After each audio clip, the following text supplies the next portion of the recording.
नमस्कार मंडळी, मी अनिल पवार आपणास आज घेऊन आलेलो आहे मराठवाडा येथे.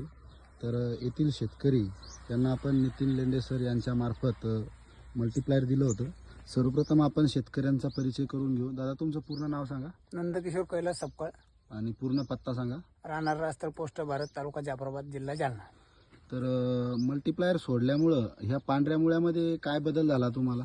पांढरी मुळी सर माझे जुने बेड होते मिरचीचे. हां जुने बेड असल्यामुळे ही बेड भुसभुशीत झाले हां आणि पांढरी मुळी सर्वात जास्त आली सर. बघू शकता मंडळी, अशा पद्धतीनं बेडच्या बाहेर पांढरी मुळी आलेली आहे जुने बेड सर आणि जुने बेड आहे मिरचीचे. आणि एक 8-8 दिवसाच्या अंतरानं 3 वेळा सोडलेलं आहे या प्लॉटला एक पावशर मल्टीप्लायर.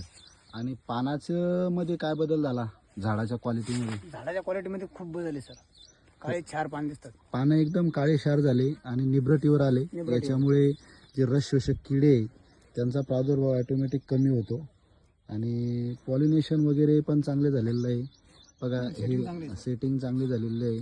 सीडचा प्लॉट आहे हा, त्यामुळे छान रिझल्ट आहे. आणि खर्च कसा वाटलाय तुम्हाला? खर्च काय 300 रुपयात येते 10 टाक्या. 300 रुपयात 10 टाक्या, म्हणजे एकदम कमी खर्चामध्ये चांगलं उत्पादन घेण्यासाठी शेतकऱ्यांनी आवर्जून वापरायला पाहिजे. बघू शकता, अशा पद्धतीनं हा पूर्ण प्लॉट एक सारखा आहे. म्हणायला हरकत नाही. पुन्हा एकदा मल्टीप्लायरचे जबरदस्त रिझल्ट. धन्यवाद.